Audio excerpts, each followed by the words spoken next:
From the ridiculous to the absurd. Can 2, 2nd of June 2021.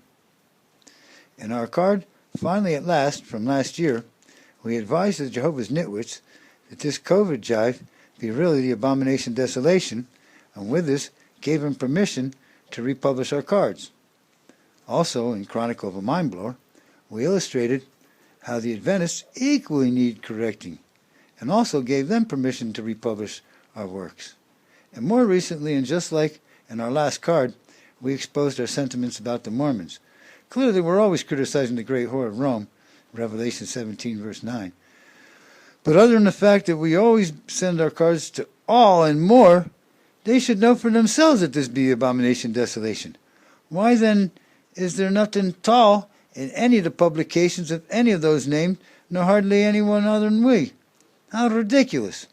And if Gerald Flurry correctly predicted in February 2019 that said thing, the abomination desolation, would soon come, this be a good enough reason to toot he own trumpet. So why be they publishing absurd way-outnesses such as 2 Kings chapter 14 be a prophecy of a what? When in reality it's actually historical data about Israel and Judea. Clearly, history repeats itself every now and then if folks don't learn the lesson, as we said in our card by the same name.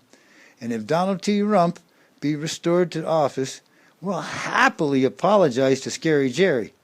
But if you'll take the time to read 2 Kings 14, you'll see for yourselves if there be a parallel or any other way to confabulate said conjecture.